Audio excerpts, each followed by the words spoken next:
Thank you for doing this. I mean, why can you do an interview when you get to smoke a cigar, huh? What's in that cigar? Is that a normal cigar? Is that a blunt, or is that just a cigar? No. It's a regular cigar. I'm a cigar smoker for before even many years. Although I quit for 9 years there in the 90s. Right. But well, thank you for doing this interview.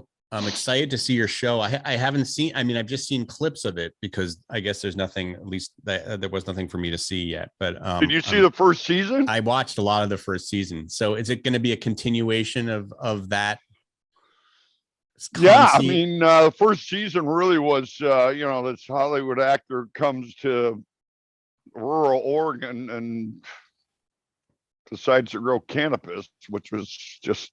Yeah, let's talk about that. Why? I mean, why? Because, you don't have to be doing this, although I know you're loving it, but you didn't have to do that.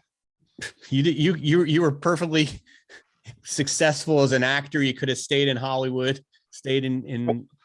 Why? Well, I'm still, listen, I'm still an actor. I mean, I'm an actor. I'm a director. I mean, I just finished a movie called Evolution with Marcia Gay Harden.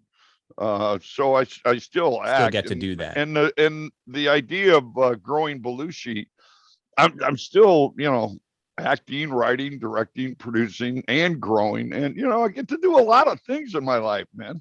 Yeah. But you didn't, I mean, but being a weed entrepreneur is hard. And so had you known what you know now, would you have maybe gotten into it in this way? Absolutely not. I got sucked into the gold rush, baby. There is no margins in this damn business, man. You got to do it because you love it. And I love it. I thought about it. And I started this acting thing because, first of all, it made me feel good for the first time in my life in high school. It helped me just feel like a better person. But I realized what my job was, what I was doing, and not only was making me feel good, but I was making people feel good. When they laugh or they feel a really truthful moment in a drama, it releases endorphins and it makes you feel good. I mean, when people would leave the theater with their wife or their partner, they would feel good. And maybe that night they had a good time together. And that's a healing thing, comedy, acting. And moving into cannabis, I realized I'm still on purpose because cannabis makes you feel good, not just the high, but the medicine that helps with the Alzheimer's, seizures, sleeplessness, hopelessness, pain. Now they're talking about the cannabinoids helping with COVID. It enhances the taste of food, the touch of your lover's skin. It makes you feel good. It makes you feel enlightened, lighter. It's gentle. It's generous. It's kind. Cannabis medicine is so good, people take it for the side effects. Yeah. I mean, so I'm on purpose.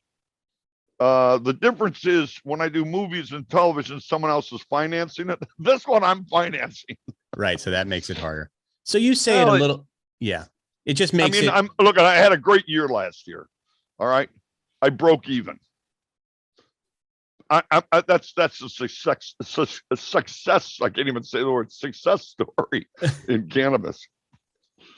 That is true. I think a lot of people are they believe the green rush, mythology. And I think you talk to anybody who's in the business and they say it's the hardest thing they've ever done.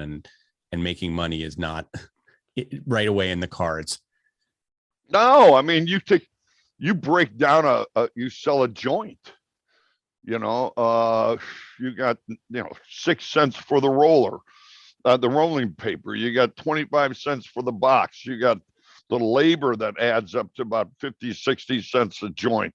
You got the cannabis that runs into another dollar. I mean, you're at $1.70, and then you sell it for $2.50, and then they sell it for double in a store, which is $5. So 170 to 250 is 70 cents on a a pre-roll. You're not making it's not like Yeah, the the margins economics. are tough. And then, by the way, then you got distribution fees.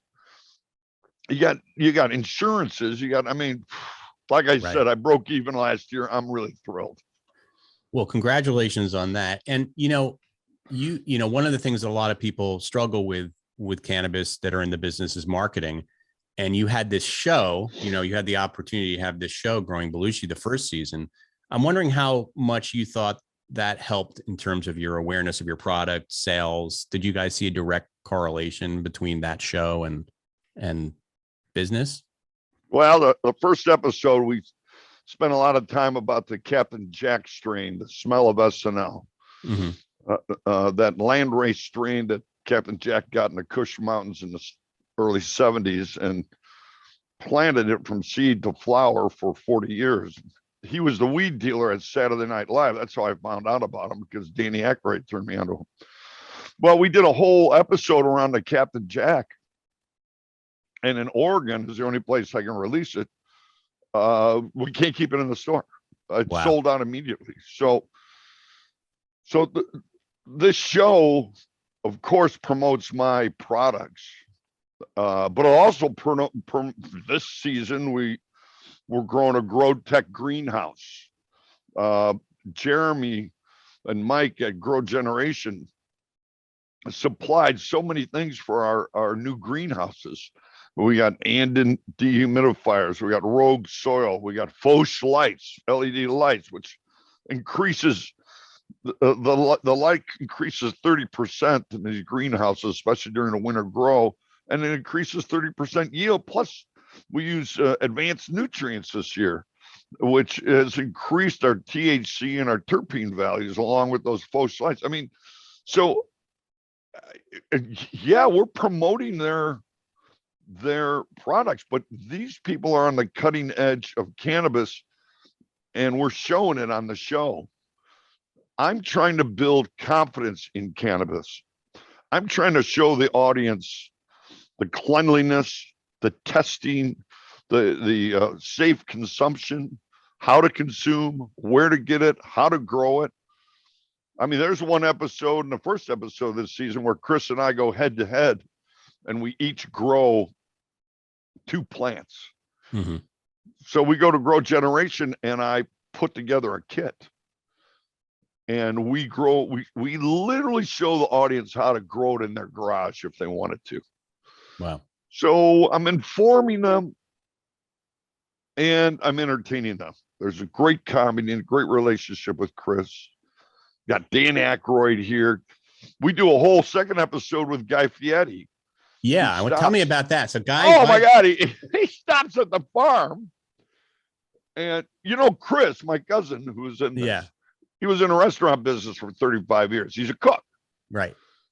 And Guy is a friend of mine for like 10 years. And Guy was driving down from Washington to Santa Rosa with his family and friends. I mean, like 6 buses, mm-hmm. And they were filming Triple D and also a special about his camping, and he goes, "Hey, Belushi, I want to see your farm." Hey, Guy, I'd love for you to see it. I tell Chris, and he flips out. Guy Fieri, I'm in the restaurant business. I dream of meeting him. Are you kidding me? He's coming to the farm. We have to set up a kitchen. We have to. He like flips out. So we have this little 1-table restaurant on the farm, right? It's really a barbecue shed, but we had to fill it out with equipment. Chris was out of his mind. Guy shows up, and he's like a little fanboy and showing him how to cook these Albanian dishes. And Chris is all panicked. He literally says in his show, "Look, you're an actor. You get to shine all the time. I'm a cook. I get to shine this time." So now we got this competition of like, he thinks I'm trying to squeeze into his shots. I mean, it's a very funny show. Yeah. And Guy is terrific. We cook a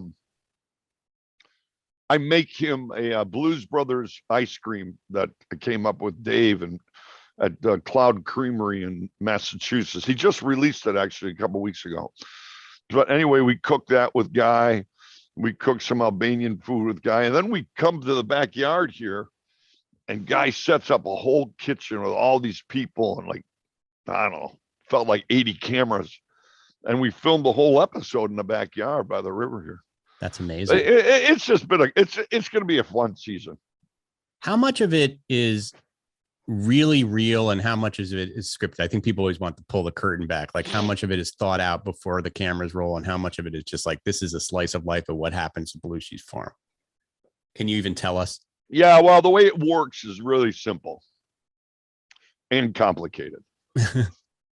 Now, I'm an improvisational trained actor. Right. From the Second City. So the way we would improvise scenes, we'd take suggestions from the audience. We'd go backstage, we'd talk for maybe 5 minutes about what we could do. And then we go out and we just improvise it, and it changes on the spot. But at least we have a framework. So in the first season, when we went down to Colombia, we shot for 9 days and didn't know what we were doing. We just kept walking and talking and filming. And things happened and we caught it. On the farm, we replicate things that have happened on the farm. Mm-hmm. And then there are scenes that just kind of happen as they're happening. But nothing is written. But there's some framework, like the idea of Chris and I literally got in a fight one day in front of a producer. Like a fist fight? Or just no, it's like arguing, yeah. It's like Chris is the general manager. He's a numbers guy, right? Right. And I was like, growing this and, I'm talking about the nutrients. And he goes, well, if you try to, what? What, the chef now is a grower? I can grow cannabis. Bullshit. Just because you're around cannabis, it doesn't mean like, osmosis, you know how to grow. I can grow it. I go, okay, I'll bet you $20. We'll go head to head. Right? So my producer is going, stop talking. Let's get the cameras rolling. I like this. And so we feathered out that idea from that fight. So we recreated that fight. We went shopping for material, and then we just started going back and forth in these two tents growing. And so that story happened. Right. So it's all real stuff. So the whole premise of Growing season 2 is that you're scaling up, right? You started the business kind of a craft business, labor of love, passion project, and now you're actually making a real business here. Am I right? That's well, yeah. I mean, the first season, I felt like Coppola, it's like, I love a wine. I'm going to grow some grapes, it's like, right. Let's grow 48 plants, and then Danny and Judy gave me the Blues Brothers, and we, it fit branding wise, legacy seeds of the legacy brand, mission from God, the healing that's around cannabis. And when we did that and we went to the dispensaries, it sold out. And it kept selling. And it kept selling. And the weed was great. The marketing was great. The brand we were just shocked by it. And so we ran out of inventory. And one of the reasons we ran out of inventory was because I had hoop houses that were dripping water on the plants. I had 300 pounds of mold. We couldn't get a second cycle. So we lost 700. So we lost about 1,000 pounds. And Chris said, we are in trouble. We got to deliver now. And that's when I brought Jeremy at Grow Generation in. I said, well, what do I do? And they basically said, get rid of the hoop houses, go with these Grow Tech greenhouses. So we worked hand in hand to build this new grow. Right. And what is Grow Generation? Is a company that a consulting? Like, what is it exactly? Grow Generation is the Ace Hardware, the Walmart of cannabis materials. Right. For the grower at home, for those 6 plants you can get in most of these medical states, to huge commercial grows. And Jeremy's in charge of that commercial grow. And he came and he walked through this farm, and we got that on film. And he just killed a lot of stuff. The marijuana that we were growing was excellent. It's just the inventory and the efficiencies weren't great.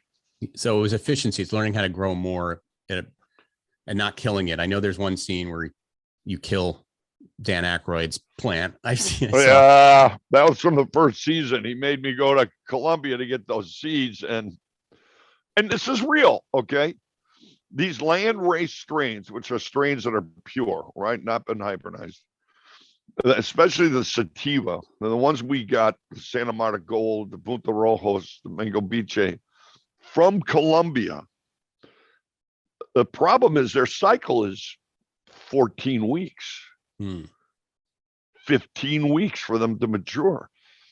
Everybody grows in the United States on 10 weeks, 8 to 12 weeks, 10-week average. So that puts us for a month, 5 weeks out of our cycle. So nobody really grows these plants because it's not efficient. But I want to grow really unique genetics and special stuff. Like our Santa Marta Gold, we just harvested, and land race, it is a 1-to-1 cannabis. You don't have to mix anything in. It's just naturally a 1-to-1 healing element. It's a medicine. Anyway, so what happens is I planted these plants outdoor when you're supposed to. And all my other outdoor plants, we harvested in the middle of October. And these Colombia plants weren't ready. So they went into November. Oh, man. And froze and died. Oh, man. And so this episode is Danny comes to see his strains, and they're dead. So it was real. It really happened. And so we just filmed the real thing and the real trials and tribulations of growing. So this season, you've brought in some professionals that really specialize in growing marijuana at scale and really making efficient. And is that, what were the lessons that you've learned in doing that from these people, all these different people that you brought in? I learned so much. Even the Andin dehumidifiers, the dehumidifiers we had in the greenhouses, they have to cycle down and kind of defrost and then start up again. Well, now these new Andins have a variable speed engine, rotor motor. So when the fans will go down to here, and the water will drain out, and then when it's done, it'll go back up, opposed to stopping and going. So it helps keep the consistency. Everything is about keeping the consistency of the environment. So the lighting, the faucet lights we have, we went to LED, which brings down the light. It brings down the heat, the extra heat that helps create the rise of moisture, which helps create mold. So the heat now we have a better control of. We have this total grow control brain that has sensors and it hooks up to everything. So we can keep everything consistent. We can keep the light levels at 1100 looms. So when the sun, our greenhouse, so when the sun is out, we get their natural 1100. If a cloud comes and the sun goes away, it goes down to about 800 to 750 looms. Well, this brain senses it and will bring up our interior lights to bring the looms back up to 1000. So that kind of environmental control. And then we use better soil, this rocket fuel that has a lot of little secrets in it. And then we used Big Mike's advanced nutrients, which is in 4 different stages, which really made a difference in our THC levels and our terpene levels. I learned so much. Yeah. Are you going to be growing the same strains, just more of them, and they'll be more available to the public, or are you doing different things now that you're a larger grow? Well, we always had the same canopy. Yeah. But now we're having much more yield and less failure. So, we only grow maybe 1,600 pounds in a year. I'm still a boutique artisan grow, and we're very specific about strains. And again, keeping the soil at 64 degrees temperature in order for the micronutrients to absorb into the roots. I mean, we flush out the irrigation so the ash is white. I mean, we're very particular and very, very sticky detail wise, but we can because we only have 4 greenhouses. We don't have 100,000 square foot canopy, so we manage and can control it very well in an artisan way. So, and we serve Oregon beautifully, and they're very pleased with us, and we have a really nice relationship with not only the local community but the Oregon community in general. But it's taken 5-6 years to develop that. Are there plans to expand outside of Oregon? I mean, for people who might not know this, in order to, at least with that, since weed is federally illegal, in order for you to sell in other states, you must grow in those states as well. So it's complicated. That's part of the thing in the episodes this year is Chris wants to expand, and I'm like, I don't know if they can grow as particularly as we do. Right. And I can't put the Blues Brothers name on it or my brother's name or my name on it if it's not going to deliver the legacy of the quality that we've delivered as musicians and actors. So we are in Colorado at the Green Solution, but Chris and I went with my grower, and we met with their grower. We went through the soils. We went through their lighting regimen. We went through their pruning regimen. And they have a section at their warehouse, and it's an interior grow, where it's just a Belushi product. So they stick to kind of our standard operating procedures so we can get as close as we can to the Oregon, practices. So I have approved Colorado. So we're in Colorado. We're in Oklahoma. We just signed a deal for Pennsylvania, Michigan, Massachusetts, and we're in LOIs with New Mexico, Arizona. No California yet. California spooks me. Why is that? It's a hot mess, California. Yeah. It's your home. There's no money. You can't break even in California right now. There's so many brands, and I don't believe they're really brands. They're just pretty boxes. I think Blues Brothers or Cookies is a brand. It has meaning behind it, depth, metaphors. But I have entered in carefully into California with Bang Chocolate. I love Jamie and Graham at Bang Chocolate. And before I got to know them, I used to use Bang Chocolate. They used to use 2.5 milligrams of their chocolate to sleep.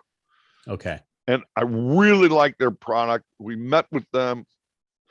And so we made a collaboration with Bang Chocolate, and we're releasing in California this month with Blues Brothers Bang Chocolate. And we're moving into the other states that they're in. Great. So you can collaborate with other brands, and they use your name and branding, and also your strain, right? Your specific.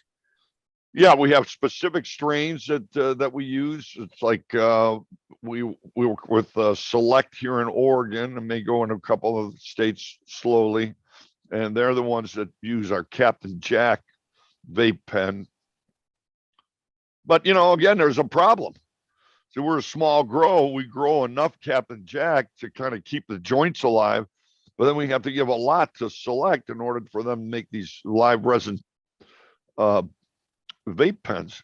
And they make 5,000 pens, and they're gone in a month. And it's like, do you have any more? I go, well, we got to wait for this next cycle, Yeah. So again, with delivering, everybody's having an inventory problem across the United States, not us. We don't have enough. Yeah.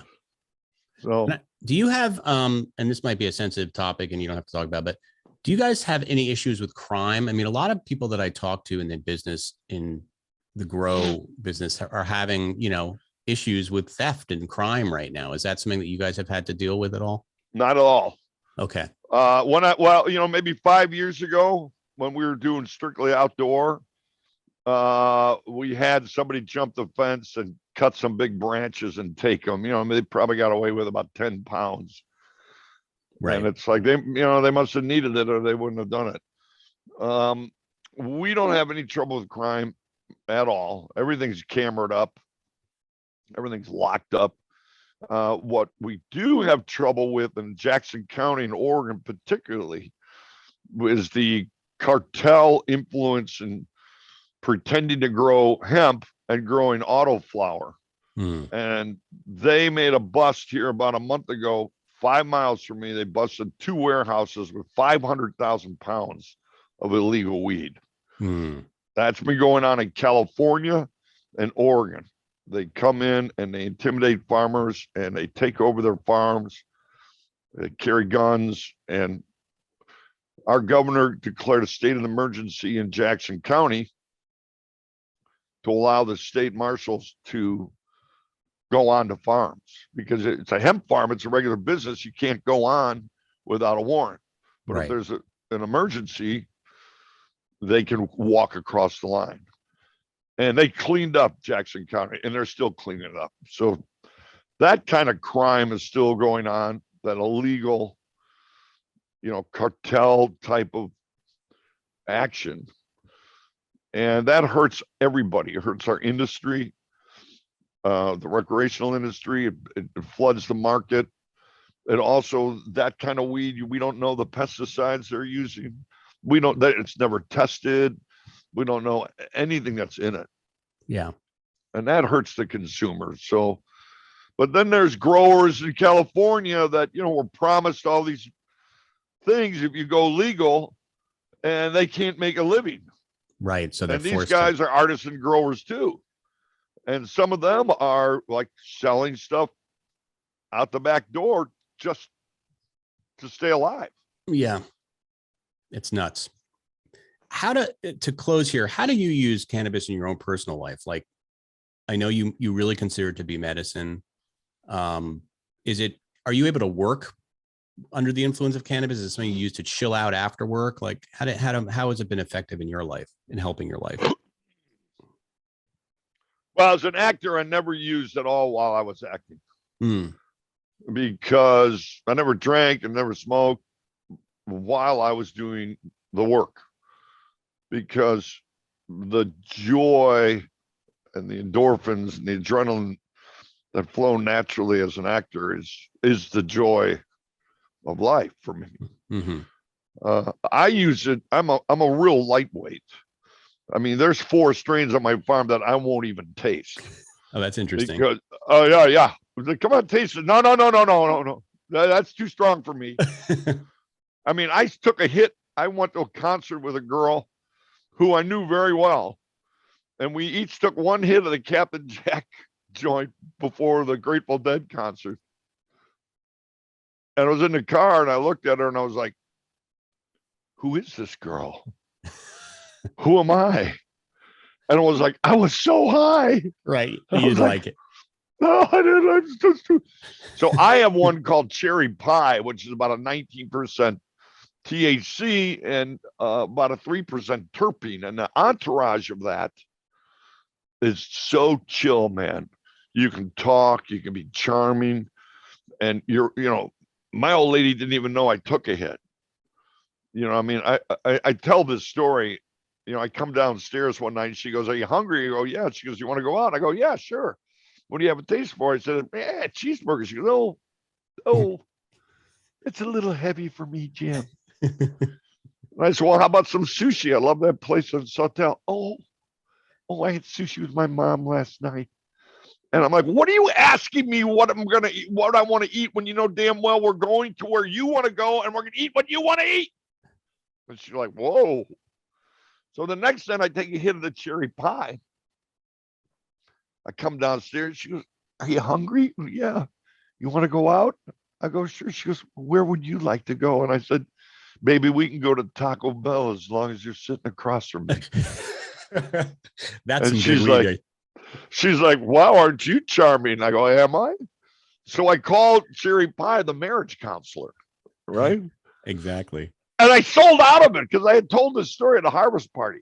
Sold out of it in Oregon like that. Women were coming into these dispensaries going, where's that marriage counselor? He needs it. Right. So I prefer that for a chill, maybe at the end of the day, if I'm feeling a little anxious, which is in this industry, you can feel anxious. And I used a Bang chocolate and another chocolate that's glazed chocolate, high-end chocolate. We made a deal with them in Tulsa, the two Katie's. It's really good. We call it Chasing Magic. I'll take 2.5 to 5 milligrams at night to sleep. Yeah. And that's about my usage, with the exception of once in a while, I have to, taste some of our grow. But my nose and my tongue have really developed. I mean, I'm not Napa ready, but I really do have a palate now. So where I can just taste something and know exactly where it's going in the brain and the neck or the body. That's great. Well, I'm so excited for your show, Growing Belushi Season 2. It's going to be on Discoveries, premieres January 19th. Jim, it's always so great to talk to you and fun, and I'm so happy you're in the industry. And thank you again. And it looks gorgeous where you are.